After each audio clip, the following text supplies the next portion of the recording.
আমি যখন রিভিউ দেখেছি যে অনেক বয়স্ক বয়স্ক মানুষ সবাই এসছে, এটা আপনাদের ছাড়া কারো পক্ষে সম্ভব না। আর আমি আমার ইউনিট, আমার ডিরেক্টর, প্রডিউসার, আর্টিস্ট এদের প্রতি এবং আমার যে ক্যামেরা টোটাল ইউনিট, প্রোডাকশন বয় থেকে শুরু করে তাদের প্রতি এত কৃতজ্ঞ।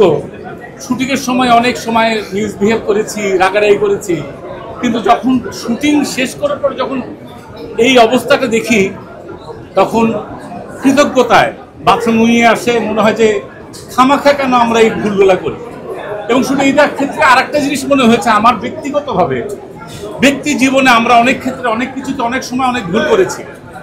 আমরা চাই এই যে সুন্দরভাবে আমরা ধর্ম বর্ণ নির্বিশেষে, দলগোত্র নির্বিশেষে আমরা সমস্ত সবাই বাংলাদেশে একসাথে থাকবো, একসাথে সুখে দুঃখে থাকবো, উৎসব করব এবং সবাই যেন আমরা সবসময় থাকতে পারি পরিবার নিয়ে।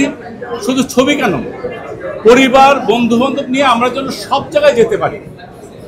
আপনারা সবসময় সঙ্গে থেকেন। ফিল্ম ইন্ডাস্ট্রি আরো বড় বড় ফিল্ম আসুক, আরো ভালো হোক। আমি এত কথা বললে তো হবে না, ওদের কথা নিশ্চয়ই আরো আছে। আজকে আপনারই দিন, কারণ আমরা অনেক কথা বলছি, 10 দিন আমরা কথা বলেছি, আজকে টোটাল টাইম আপনার।